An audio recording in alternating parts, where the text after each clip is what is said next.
I'm Isabella, 36 years old, and I live in a quiet town outside Denver, Colorado. I work as an accounting assistant for a medical equipment supplier, and I also manage our small home. No kids, no fuss. Just my husband, Tyler, and me. Tyler, who's also 36, is a sales team leader at a big real estate firm. He's always perfectly put together, speaks with a persuasive voice, and his crisp shirts and expensive cologne always make an impression. To outsiders, I probably seem to have it all, but they had no idea how cold it felt inside our house. June 12th was supposed to be special our 8th wedding anniversary and Tyler's 36th birthday. I took a half day off work, drove over 30 minutes to get his favorite red wine, and stopped at a specialty butcher for Wagyu short ribs. I'm not a great cook, but I did everything I could to make dinner memorable. I strung lights on the balcony, laid out an ivory tablecloth, and arranged the silverware perfectly. The custom cake I ordered, a simple vanilla one with happy birthday, an anniversary, Tyler on top, was waiting in the fridge. By 7 p.m., I'd adjusted my dress, dabbed on perfume, and sat down to wait, certain he'd be home. At 8 o'clock, I lit the candles. At 9 o'clock, I texted, "I'm waiting," but got no reply. At 9:30, I called. It rang 5 times before going to voicemail. Then, at exactly 10:35 p.m., a short email from Tyler popped up. "Sorry, big client emergency. I have to stay at the office. We'll make it up later. No thank you. No happy anniversary." I set the phone down. The candles had long since burned out, the cake untouched. I stood frozen in the golden glow of the dining room lights, still clutching the folded napkin I'd prepared for him. I didn't cry, but something inside my chest felt profoundly out of place. That night, I put everything owie boxed up the meat, took down the lights, wiped the table. The dinner was for no one. I went to bed around midnight, still in the wrinkled dress I'd chosen for the evening. Sleep wouldn't come. That short, cold email kept replaying in my mind like a dull blade. It wasn't the first time Tyler had come home late, or the first time I'd waited until I ached. But this time, something was different. A quiet, unsettling instinct, like a cold breeze down my spine. The next morning, I went to work as usual. But there wasn't a single message from my husband all day. More calls from me, more ringing. It felt like I'd vanished from his world. Around noon, growing uneasy, I called Tyler's office.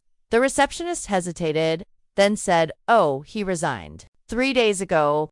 He didn't leave any forwarding information. I froze in my office hallway, the air suddenly thick. My heart pounded as memories flooded back in reverse. And then, a sudden understanding. It wasn't about work or a client. He had chosen to disappear. And the first, his wife of 8 years, was the last to know. After work, I rushed home. Every turn of the wheel felt like bracing against a rising tide. I unlocked the door to our third-floor apartment, a place that once felt like a haven, now thick with suffocating silence. My eyes immediately went to the shoe rack, a glaring empty space in the second row. Tyler's favorite brown leather shoes were gone. "Tyler," I called out. No response. I hurried to the bedroom, and my heart sank. He was standing in the middle of the room beside an open suitcase. Clothes hastily tossed into a duffel bag, a navy suit, a tie, a pair of brand new dress shoes. Still with the tags on Needham's, he never wore 2 regular meetings. "What are you doing?" I asked, my voice shaky. Tyler looked up at me like I was a stranger. "You're back," he said flatly, then continued packing. I stepped closer. "Where are you going?" "Next state over," he said casually. "I've accepted a new job in Albuquerque." "What?" I froze. "You quit your job and didn't say a word to me." He didn't answer, instead pulling a slim folder from his bag and placing it on the table. He opened it. The first page was divorce papers. I stood motionless. "Tyler, what is this?" He looked at me with eyes like steel. "You're no longer the wife I need." "What are you talking about?" I gasped, unable to believe it. "You always put work first. The house is dusty. You only cook on weekends. You don't care about me anymore." I gripped the papers. I tried. "You come home late saying you already ate. I cook. You ignore it. I clean. You tell me not to touch your desk. And now you blame me for not fulfilling my duties. Don't bring up petty things," he snapped. "You just make excuses. A real wife doesn't need reminders." I let out a bitter laugh. "You talk like I sit around all day. I work, I pay half the rent, but no one cooks dinner for me. No one asks if I'm okay. And I never complained." Tyler narrowed his eyes. "That's your choice. I've made mine." He zipped the suitcase and headed to the door. I rented an apartment near the new job. I start next week. Don't get in my way. I blocked the door. That's it. No apology, no explanation. After 8 years, I don't owe you anything, he said, then brushed past me without looking back. The door clicked shut behind him, final and cold, like the slam of a courtroom gavel. I sank to the floor, still clutching the divorce papers, my hands trembling. 2 days later, I got a call from the building management office. Mrs. Isabella, we just received a request to transfer the lease. The current leaseholder has requested to terminate the contract. I froze. What did he say? I asked. He just left a note. I no longer lived there. The person staying behind will clear out and move before the end of the month. No discussion, no message. That night, I dug through the drawer of our old desk and found the receipts for all the furniture. Almost everything. From the sofa to the fridge was under my name. The only things he took were clothes and a few small tech items. Tyler left like a stranger, but it was that very coldness that finally woke me up. I looked around the apartment. Everything was still there, except the marriage. I didn't sign the divorce papers right away. They sat on the table for 3 days, like a scratch that hadn't started bleeding yet. Every time I walked past, I stopped and stared, as if a reason might appear between the cold, typed lines. But the more I looked, the clearer it became. The only explanation was Tyler's brutal silence. On Saturday night, I got a notification from an old friends group, an 18-year high school reunion at a craft brewery downtown Denver. I had once looked forward to it, even paid the reservation fee. A month ago, back then, I imagined showing up with Tyler, hand in hand, a stable couple among those struggling or divorced. Now, it was just me and a deep, hollow ache. I almost didn't go, but after looking in the mirror at my tired face, still holding a trace of dignity, I got dressed. A simple black dress, wine-colored lipstick, hair pulled back. Not to impress anyone, just to remind myself I still existed, still strong enough to walk into a crowded room without flinching. Moonlight Brewery was just as loud and lively as I remembered from our teenage years' laughter. Clinking glasses, and the hum of old stories echoing from every corner. I stepped into the noise, feeling out of place at first, until a familiar glance made me stop. Hey, Isabella, I turned. It was Nathan, the guy who used to play bass in the school band. Now he had a bit of stubble, a warm, settled look. I almost didn't recognize you, he smiled, handing me a beer. Still the last one to show up, huh? We sat at a small table tucked in the back. Nathan shared that he'd been divorced for 3 years, raising his 6-year-old daughter alone. No bitterness, no dramatics, just quiet truths shared, like two adults halfway through life. When he asked about Tyler, I answered simply, "We're getting divorced." No pity. Nathan gave a small nod, then changed the subject, and I was quietly grateful for that. Driving home that night through Colorado's early summer chill, I turned on the radio. An old song came on. It's not right, but it's okay. The lyrics hit, like a punch to the chest, bringing up a flood of memories. Cold dinners left untouched, unread messages, and hugs that had faded into nothing. All those years, I kept telling myself, Tyler's busy. I should be more understanding. I just need to try harder. But facing the bare truth, I realized I had lived like a shadow, always finding reasons to excuse someone else's neglect. Sunday morning, as I was making coffee, my phone rang. The screen lit up. Tyler. I hesitated a few seconds, then picked up. I've informed the leasing office we're terminating the contract by the end of the month. You should start packing, he said, his voice flat, like a command.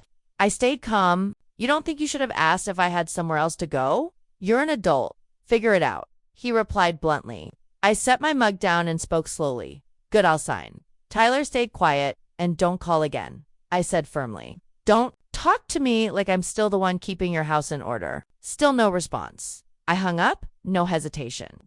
I sat at the table, my eyes drifting over the divorce papers. Then, as if closing a chapter that had long since rotted, I picked up the pen and signed my name. Not a single tremor in my hand. Not a single tear, just clarity after so many years clouded by hollow promises. Exactly 1 week after I submitted the divorce through my attorney, Tyler sent me an email close to 10 p.m. The subject line held just one word, proof. I opened it. Before I could even read the first line, a photo jumped out at me. A marriage certificate, groom, Tyler Robert James, bride, Marissa Ellis Whitmore. Stamped in deep red at the bottom, Bernalillo County, New Mexico. Date of registration, exactly 1 day after the court finalized our divorce. Before I could react, my phone rang. He called right after sending it. I picked up. Tyler's voice came through, disturbingly triumphant. You saw it, right? I got remarried. Life's never been better. I didn't speak. I just listened. And deep inside, something quiet began to shift. Her name's Marissa, 36, just like you. But she's mature, gentle, and, he paused, so beautiful, you'd be jealous. I stayed silent. She's the only daughter of the family that owns the Whitmore real estate chain in Santa Fe. Her parents built us a small house near the Southern Hills. And the job, her family helped me become the executive vice president at her company. So that's why you needed the divorce so quickly? I asked, trying to keep my voice steady. Not entirely, he replied. I just couldn't keep living with a woman who always put work first and neglected her role as a wife. I let out a quiet laugh. And your new wife, she doesn't work. She chose to take care of the home, Tyler said smugly, and we're expecting a baby girl. She's 3 months pregnant. Each sentence he said felt like a dull blade severing the final thread that had once tied me to that marriage. But instead of pain, all I felt was a hollow stillness. Marissa Whitmore, I repeated the name after hanging up. It wasn't unfamiliar. I opened Facebook and typed it in. Her profile came up almost instantly. The profile photo showed a stunning woman with soft blonde waves, sharp blue eyes, and a smile that could make anyone feel small. I scrolled down, and then, on the 10th photo, I froze. Marissa was the girl who went to high school with me for 3 years. Back then, her name was Marissa Ellis, not Whitmore. She was scrawny, had squinty eyes, a flat nose, and blotchy skin from makeup allergies. She used to sit in the back, barely spoke, and often got picked on by classmates. No way. I reopened the wedding photo Tyler had sent in the email. The bride in that picture looked like an entirely different person. Not a trace of the old Marissa Ellis remained. But I remembered those eyes, that slightly crooked tooth she used to get teased for bunny teeth. The way she always looked down when walking through the hallway. How could I forget? I called Lana, my best friend from high school. Do you remember Marissa Ellis? I asked. There was a pause on the other end. Then Lana laughed. Not only do I remember her, I still have a picture of her from senior year. Why are you suddenly bringing her up? I told her everything. About Tyler, the new marriage, the gifted house, the magically acquired executive title. Lena wasn't surprised. She changed completely after moving to New York to study art. Went through multiple plastic surgeries, chin, nose, eyes, jawline. People called her Marissa too. But her personality? Still the same. Quiet, calculating, and very strategic about who she latches onto. I said nothing. There was a rumor she got involved with a much older, married architect in Brooklyn. Lana added, then she moved back to New Mexico and opened an art gallery. Guess she's leveled up now. I had no more questions. That night, I sat in my living room staring at Tyler and Marissa's wedding photo. Everything in the frame sparkled. Flowers, white dress, perfectly aligned teeth, and her bright smile. But I knew behind all that were layers of makeup, a carefully crafted image, and a well-disguised motive. And he chose that.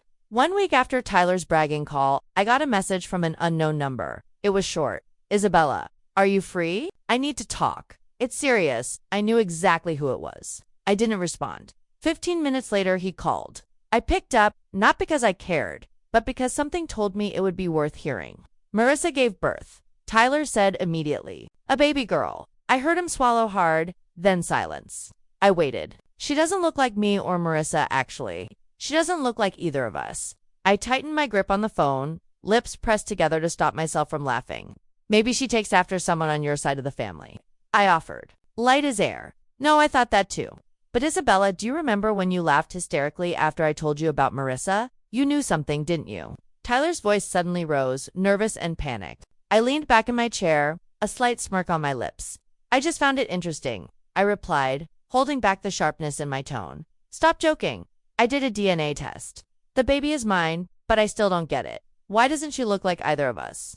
I haven't told anyone but you. You laughed like you knew something. Please, tell me. I gave a quiet chuckle. My voice was calm. Do you remember your high school graduation album? Silence. I continued.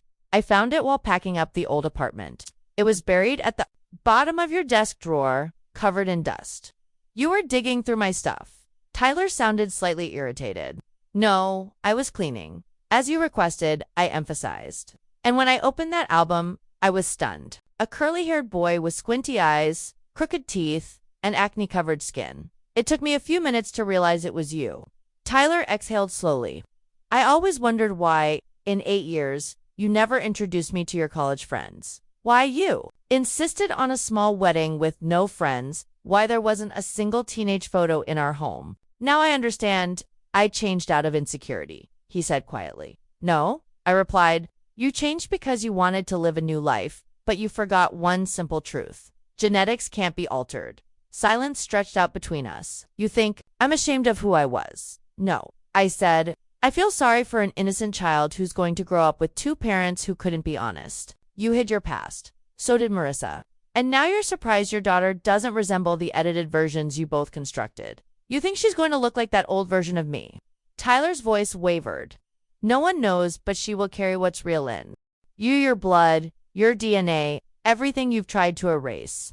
I could hear him inhale deeply. What about Marissa? I asked, cutting in one last time. She cried, said she was exhausted from labor. But you know what's worse? She won't hold the baby. Every time she looks at the child's face, she turns away.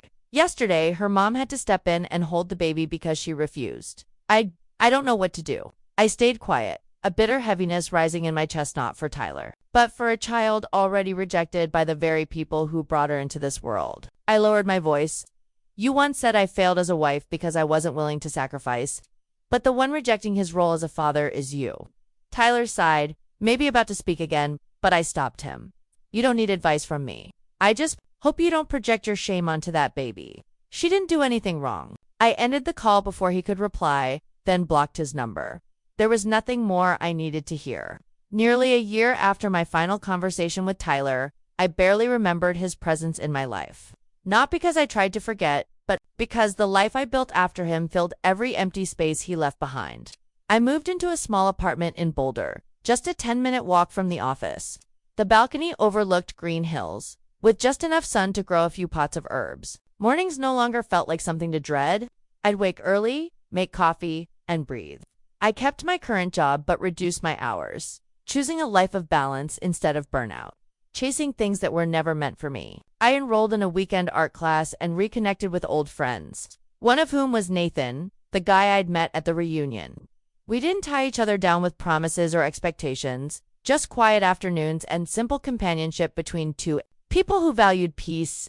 I no longer checked on Tyler, but life has a strange way of updating you about people who once stepped out of it. One early autumn afternoon, I ran into Lana at a used bookstore. After a few casual greetings, she leaned in and whispered, "You haven't heard anything about Tyler, have you?"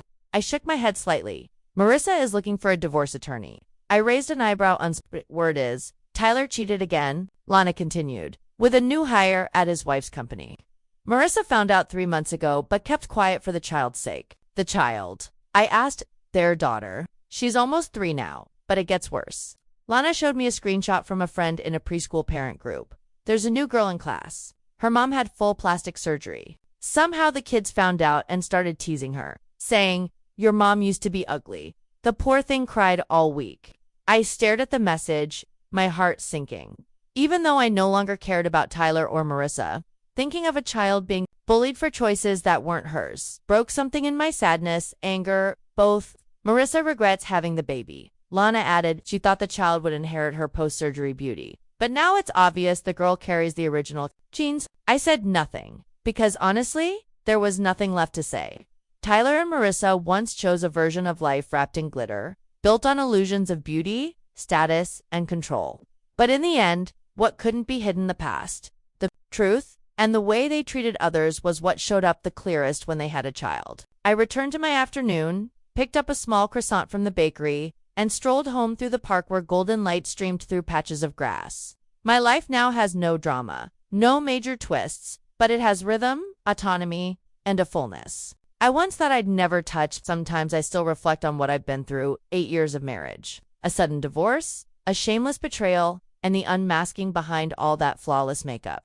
But I no longer feel bitterness. I feel gratitude, because that collapse gave me the chance to be reborn, not into someone new, but into myself. No compromise, no avoidance, no pretending to be okay. If anyone ever asks me whether I've forgiven Tyler, I'll probably smile and say, I don't need to forgive anyone. I just need to live true to myself. And for the first time in years, I can say that without hesitation. Isabella's story is a reminder that appearances may fool the world, but time always reveals the truth. When she was betrayed and discarded for not being perfect, she didn't seek revenge or beg for closure. She walked away quietly and rebuilt her life from the inside out. In the end, those who lived a lie had to face the consequences they created. While Isabella found freedom, peace, and her true self, something no amount of cosmetic surgery could ever buy. What do you think of Isabella's choices and the downfall of those who lived a lie? Share your thoughts in the comments. Don't forget to follow the channel for more powerful and surprising stories about family,